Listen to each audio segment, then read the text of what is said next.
everyone, it's Moonlight Mason and I am an esthetician. In this video, I'm gonna be explaining some tissue. Now, all you wanna do with the tissue really is just fold it in half like this and then just put your finger, it's not a big deal, just put your finger like this, okay? See that? So you have tissue, this is folded in half already, like this, fold it in half, put your finger, your forefinger like this, and go like this, like this. So that is what we're gonna talk specifically about in this video, are extractions. And if that's what you'd like to know more about, you gotta keep watching.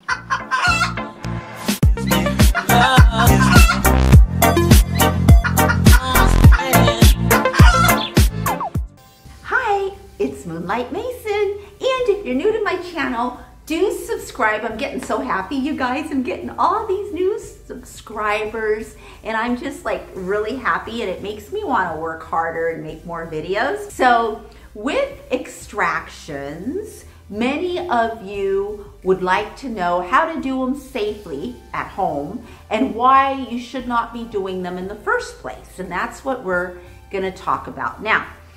The reason you should not be doing them in the first place is because you simply do not know how to do it.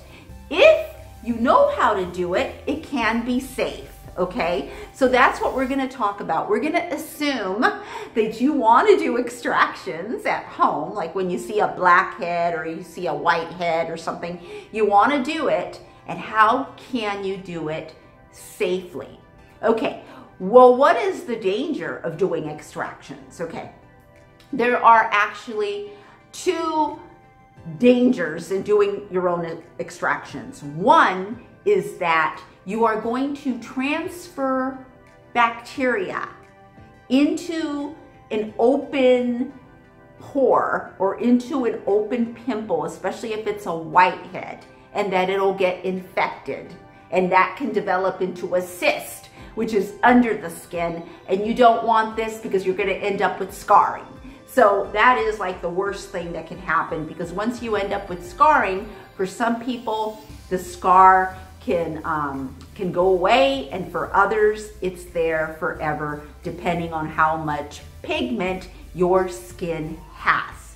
So one of the things I like to say is when you do extractions, one of the worst ways to do it is to have someone else do it for you. Because sometimes, oh, you know, my sister did it, or my boyfriend did it, or, you know, he does this, or someone in your family is doing them for you. It's better if you do them yourself, or if you want someone else to do them for you, you need to share some of the information that I'm going to give to you right now on how to do them correctly. So let's start from the beginning. Now, one of the first things that we need to do goes back to how to wash your face, which is that if you have any kind of makeup on, or you have any kind of moisturizer, sunscreen, whatever you have on, the first thing that you want to do is remove your makeup. Now, these are my favorite makeup wipes. Whoops. Neutrogena. It's my favorite makeup wipe. So this is the first step, is remove whatever you have on your skin. The second step would be to cleanse and wash your face. Okay, so after you have washed your face, then what I would do is I would get a towel, okay, get a little working area. Get a towel and then put a paper towel on top of that towel. That is called the sanitary maintenance area. This is to protect you from transferring bacteria and having a disaster happen on your skin. You make sure everything is sanitized. You're going to need some alcohol. You may need some of those round pads. Those are really good to have. And you'll also need some Q-tips or some tissue. The other thing to at this point that you want to keep in mind is that your nails, your fingernails, your fingers, they need to be clean. So not only do you need to wash your hands, but you need to sanitize your hands, and you need to make sure that your nails are clean, or the other person that's doing it. See, what's happening here is this person may have just finished a meal, or maybe they just finished using the restroom. You don't know where they're coming from. And they're like, oh, I can do that for you. And they come right at you to do that extraction where you don't know where their thinners has been. You don't know where those thinners have been. So to protect you, this is simple. Wash your hands, sanitize your hands. The next thing that you want to do, now the best that you can do is to have a steamer. I'm telling you, if you have a steamer to do extractions, woo, it's going to be great because you want to steam your face. And you know what's a little secret here? I know that you can buy those portable steamers that go on the table, and some of them you can get like a Bed Bath & Beyond.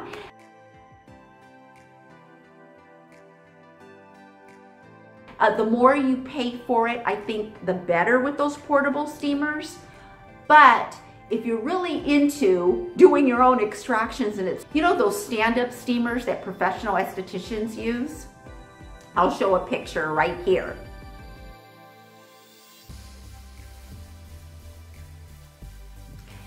Those actually don't cost that much money. They don't. And so you can always have a professional steamer. Before you steam your face, get a either a moisturizer without sunscreen, something that's really soothing, or get a soothing mask and put a little bit in the areas, like if it's your nose, put a thin layer of a moisturizer or a creamy mask on the areas that you're going to steam. And the reason you do this is because what we're doing by steaming the face is relaxing the skin around the area, around the whitehead, around the blackhead, around the area. So some people call this opening your pores or closing your pores.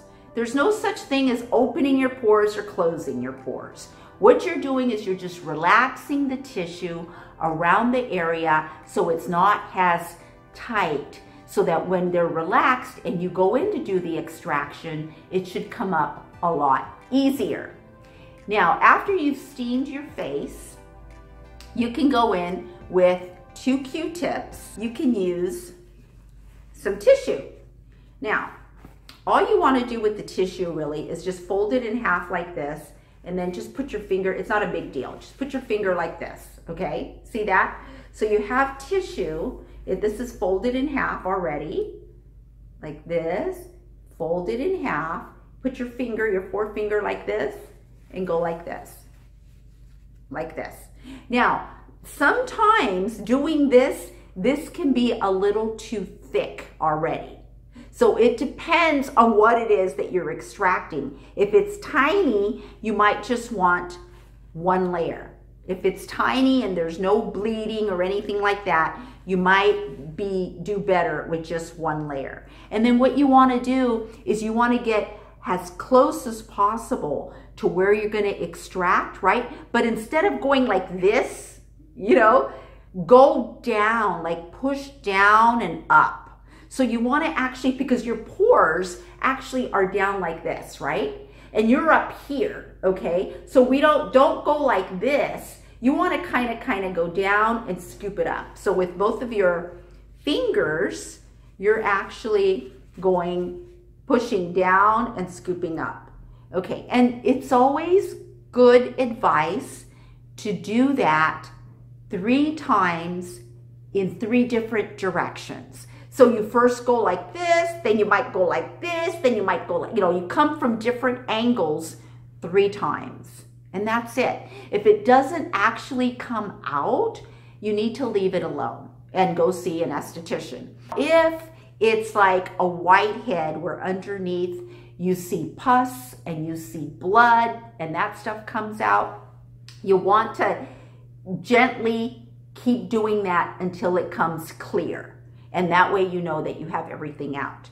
Now, after you've done this, especially when there's pus and blood, you want to get your round cotton, that we spoke about, and you want to dip it, or you can get a Q-tip, and you want to dip it in You can buy this anywhere. Get some witch hazel. And what you want to do is you want to get the cotton wet and just kind of tap, or get the Q-tip, a fresh Q-tip, and just tap the area that you just extracted, because that will help it from spreading, it'll sanitize the area, so to speak, right? And then what you do, see, now these are the secrets. Then what you do, if you have a mask, now the mask, remember we used, you may have used a mask, a creamy mask, prior to doing the extractions, prior to doing the steaming, right?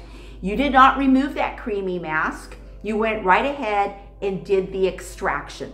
The creamy mask makes it easier to extract the debris and the toxins out of the skin, or the creamy moisturizer. It just softens it so it's not as damaging to the tissue around where you're extracting. Okay, so after you've done your extractions, if you have a mask out of clay or sulfur or mud or some kind of an acne mask,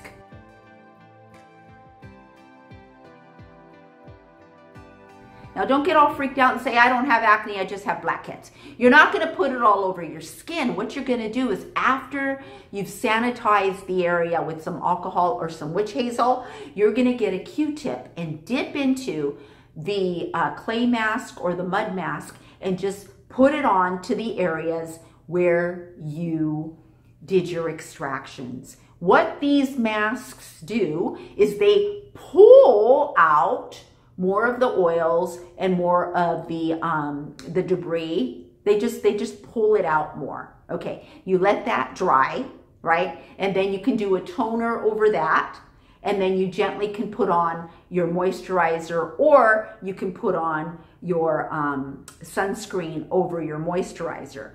If you have oily skin and you're doing this at night, right before you're going to bed, I'm telling you, sometimes, depending on that mask, you can just leave it on all night long. It is not going to harm you. It'll do more good than bad. You can leave the mask where you put it on. You can leave it all night long, or you can remove it if you feel better with that and use a toner, and perhaps use a very light moisturizer on the other parts of your skin. But where you did extractions, you need to let that breathe.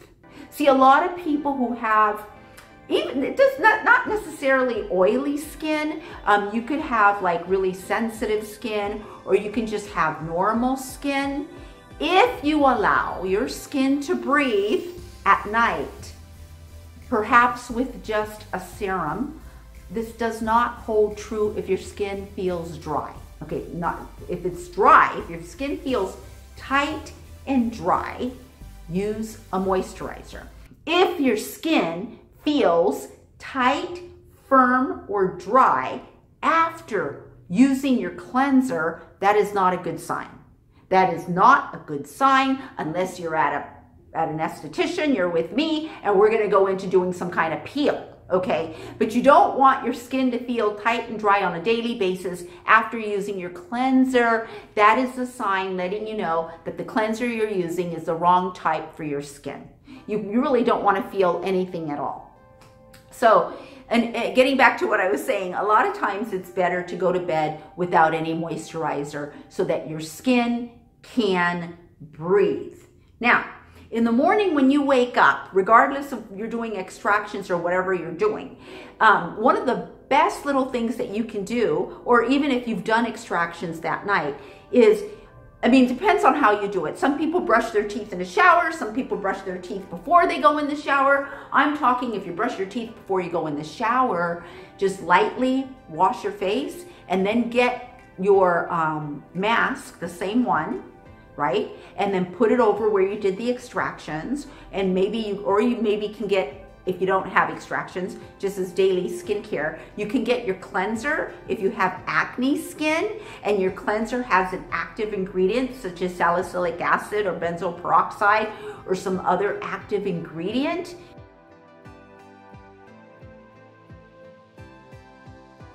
You get that cleanser, you put it on your skin and leave it there, and leave your mask, you know, the little dots that you put on top of where you did extractions.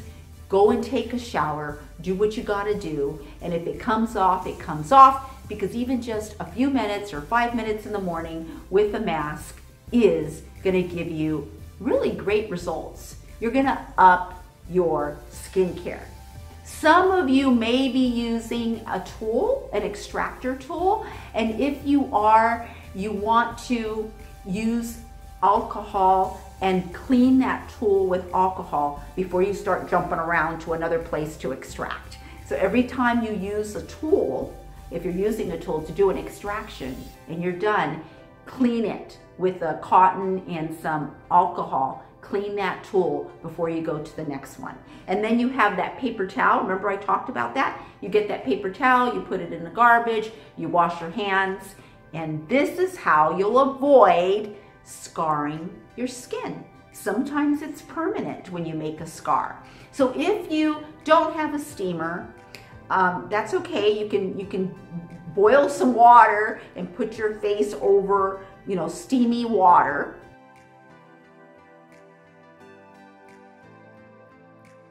Before you do extractions, you want to make sure that if someone else is doing your extractions or you're doing your own extractions, that your hands are washed and sanitized. That's very important. You want to make sure that someone and yourself is not just doing extractions with your bare fingers. That's not a good idea. You want to use, you know, a tissue like I explained, and have a mask. Have a mask. Don't just do extractions and then let it go. You know, if you've had some pus and blood come out, you really want to use an astringent to sanitize that area, and then you want to use an appropriate mask over it. That's it. I hope you enjoyed this. And you know what? If you have any questions, or I was actually thinking of doing some of my best-selling skincare, like over the last 20 years of being an esthetician. I have a couple products that people keep buying over and over and over. This line, Control Correctives, has excellent products for acne skin or skin that has any type of challenges. I do recommend that you find an esthetician near you that carries this line, and instead of you blindly going out and just ordering.